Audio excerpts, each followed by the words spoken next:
Perkenalkan, kami dari kelompok 5 di mata kuliah Kimiawan Pangan yang diampu oleh dosen Bapak Khairul Arif, MPD. Nah, tujuan kami membuat video ini yaitu untuk pembelajaran deep learning, dan saya sendiri Melki Ramachandra dengan NIM 23231115. Saya Vanessa Ayudi Aksatila dengan NIM 23231127. Saya Safina Pradini Putri dengan NIM 23231121. Saya Sipa Fadila Harahap dengan NIM 23231123. Saya Tiffany Dewi Ringgi dengan NIM 23231125. Saya Fadi Sifano dengan NIM 23231113. Selamat menyaksikan. Assalamualaikum anak-anak semua. Waalaikumsalam warahmatullahi wabarakatuh. Baik, sebelum kita memulai pembelajaran pada pagi hari ini, ada baiknya kita berdoa menurut kepercayaan masing-masing kepada ketua kelas. Mohon dipimpin doanya. Baik, untuk pelajaran hari ini marilah kita berdoa dimulai. Doa selesai. Sebelum memulai pembelajaran, apakah ada dari anak-anak semua yang tidak hadir atau semuanya hadir? Semuanya hadir, Bu. Alhamdulillah semuanya hadir. Hari ini kita akan membahas tentang protein. Sebelum itu, apakah Ananda tadi pagi sarapan? Ada, Bu. Ada, Bu. Apa aja itu? Nasi goreng, Bu. Nasi goreng aja. Pakai telur. Tentu pakai apa? Pakai telur.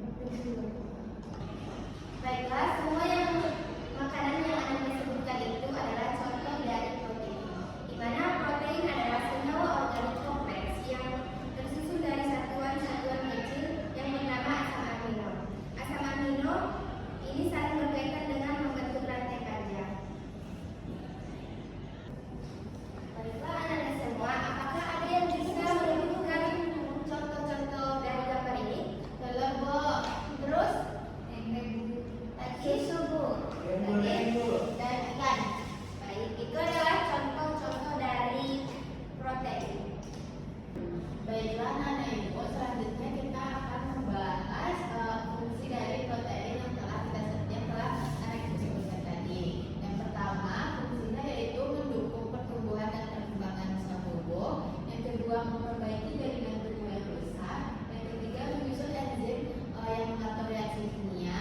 Yang keempat, membentuk hormon seperti insulin. Yang kelima, berperan dalam sistem kekebalan tubuh atau sebagai antibodi. Dan yang keenam, itu mengangkut oksigen dalam darah atau hemoglobin yang ada di dalam protein.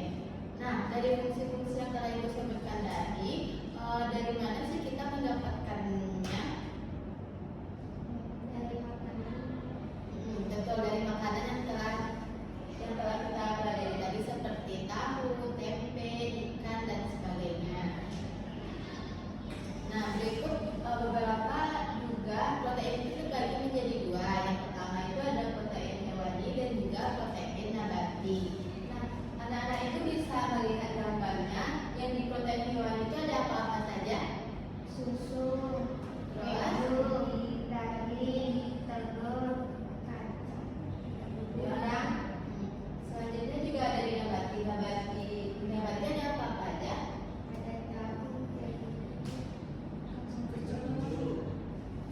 Nah, jadi protein hewani itu disebut protein lengkap karena mengandung semua asam amino. Jadi kayak daging, ayam, telur, susu. Jadi itu merupakan protein lengkap. Sedangkan protein nabati itu dikombinasikan untuk memenuhi kebutuhan tubuh kayak tambahan aja kayak tempe, kacang. Jadi seperti itu ya anak-anak itu semua. ya Bu. Baiklah, di sini ada yang tahu apa yang terjadi jika tubuh kita itu kekurangan protein. Ada yang tahu? Oke, pada Vanes? Lemas, Pak. Lemas. Selvi? Lesu. Hari? Capek. Oh. Betul, jawaban Anda semua itu betul. Nah, jika tubuh kekurangan protein, maka yang pertama itu pertumbuhan kita akan terhambat ataupun stunting. Nah, yang kedua, tubuh otot yang ada di tubuh juga mengecil dan melemah. Nah, yang ketiga, mudah lelah dan kurangnya konsentrasi ketika kita mulai perkuliahan ini. Jika kita kekurangan protein dalam tubuh, maka kita akan kelelahan dan kurang konsentrasi. Nah, yang keempat, daya tahan tubuh kita akan menurun terus. Yang kelima, penyakit Adapun timbulnya penyakit yaitu penyakit kwashiorkor, yaitu berbuncit ataupun rambut kemerahan. Nah, yang selanjutnya yaitu kita akan membahas tentang kelebihan dari protein. Jika Anda semua mendapatkan kelebihan protein ataupun kita sering banyak makan yang kayak tadi telur, ayam, tempe, tahu. Nah, yang pertama Anda akan dapat membebani kerja ginjal dan hati. Nah, yang kedua dapat meningkatkan risiko batu ginjal. Yang ketiga, kelebihan protein itu dapat diubah menjadi lemak. Dan yang terakhir yaitu dehidrasi karena ginjal butuh banyak air karena kita kelebihan protein. Maka anak-anak semua ataupun Anda semua itu tuh harus menjaga keseimbangan yang terjadi dalam tubuh kita, maupun protein maupun karbohidrat yang ada di tubuh kita. Baik, Anda semuanya, yang berikutnya itu cara menjaga keseimbangan protein. Apakah Anda semua sudah menerapkan isi milikku di rumah?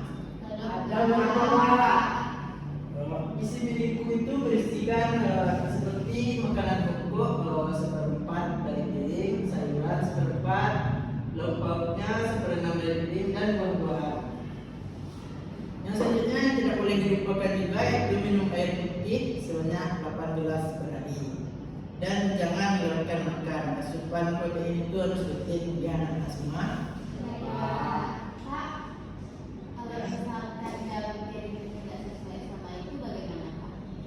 Jadi kalau asupan protein Anda tidak sesuai, maka yang terjadi adalah seperti yang disebutkan Bapak yang tadi, itu terjadi banyak kekurangan seperti tumbuh lemak, sakit, dan sebagainya. Baik, Anda semuanya, selanjutnya itu saat Anda menggoreng putih telur berubah menjadi padat. Tahukah Anda kenapa hal tersebut terjadi? Karena panas, Pak. Nah, tepat. Proses ini disebut denaturasi protein. Tahu Anda apa itu denaturasi protein? Denaturasi protein adalah perubahan struktur 3 dimensi protein akibat gangguan dari luar, sehingga protein tersebut kekurangan fungsi aslinya. Faktor-faktor penyebab denaturasi adalah yang pertama itu panas yang tinggi. Contohnya seperti Anda semua memasak telur atau memanggang daging. Yang kedua itu ada namanya asam dan rasa kuat. Contohnya seperti perendaman ikan dalam air jeruk atau cuka sebelum dimasak. Jadi denaturasi itu dapat membuat daging menjadi lebih lunak saat dimasak dan mengubah susu jadi yogurt atau keju. Baiklah anak-anak semuanya, tadi kan sudah dijelaskan. Jadi sekarang kita masuk pada permainan sederhana, di mana di sini ada gambar seorang pedagang ayam goreng dari sekolah, di mana dia tuh menggoreng ayam dalam jumlah besar, dan sisa ayamnya dipanaskan berulang kali hingga sore agar tetap hangat. Jadi di sini ibu ada beberapa pernyataan dan pilihan setuju atau tidak setuju. Jadi nanti ibu sebutkan pernyataan-pernyataannya dan kalian pilih setuju atau tidak setuju dari kertas itu ya. Nanti semuanya. Baik, kita mulai ya. Udah siap semuanya? Siap, Bu. Siap, Bu. Oke. Jadi pernyataan yang pertama yaitu memanaskan makanan terlalu sering bisa mengurangi kualitasnya. Setuju atau tidak setuju? Setuju. Oke, setuju semuanya ya. Ya, Bu. Ada yang bisa kasih alasannya kenapa setuju? Ibu, Ya. kalau misalkan makanan itu terlalu sering dipanaskan, itu jadi makanan itu kayak kurang proteinnya, Bu. Kayak nggak ada lagi tambahan untuk ke dalam nutrisi kita. Jadi kualitasnya itu berkurang. Iya, benar banget. Jadi pemanasan berulang itu bisa merusak vitamin yang sensitif terhadap anak. Jadi gizinya itu bakal menurun. Oke, selanjutnya pernyataan yang kedua, ayam tidak memiliki zat gizi yang dibutuhkan tubuh. Setuju atau tidak setuju? Tidak setuju, Bu. Tidak setuju. Tidak setuju semuanya? Ya, Bu. Oke, kenapa tidak setuju? Karena ayam itu memiliki banyak sekali gizi yang dibutuhkan oleh tubuh, Bu. Nah, benar banget. Kan ayam itu kan sumber protein hewani ya, jadi memiliki gizi yang banyak. Oke, kita lanjut ke pernyataan selanjutnya ya. Memanaskan ayam berkali-kali membuat protein besar. Setuju atau tidak setuju? Setuju. Setuju. Ya, benar, jawabannya setuju karena panas berulang menyebabkan denaturasi protein seperti yang tadi sudah dijelaskan ya. Jadi struktur dan kualitas gizinya menurun. Oke, pernyataan yang terakhir yaitu ayam dipanaskan ulang, gizinya tetap sama. Setuju atau tidak setuju? Tidak setuju. Setuju, Bu. Nanti setuju? Iya, Bu. Kenapa? Karena mungkin ayam kan kalau dipanaskan dulu mungkin tetap sama rasanya. Rasanya tetap sama. Izin kok kalau misalkan ayam itu dipanaskan ulang, gizinya tetap tidak sama. Misalnya kalau misalkan ayamnya diulang-ulang panas, jadi ayam itu kayak gini, tapi kalau buat ini tidak kayak dimakan. Nah, benar yang bilang sama Tiffany ya. Jadi gizinya itu tidak sama karena kan sudah dipanaskan berulang kali, jadi gizinya menurun. Nah, baiklah Anda semuanya, dalam berakhirnya pembahasan kita hari ini terkait materi protein, sedikit Ibu menyimpulkan materi pada hari ini tentang protein, yaitu protein merupakan zat-zat yang berperan dalam pertumbuhan, pergerakan jaringan, serta pembentukan enzim dan hormon. Kebutuhan protein harus dipenuhi melalui konsumsi makanan yang bergizi seimbang, baik dari sumber hewani maupun nabati. Kekurangan maupun kelebihan protein dapat berdampak negatif kesehatan sehingga penting menjaga asupan protein sesuai kebutuhan tubuh.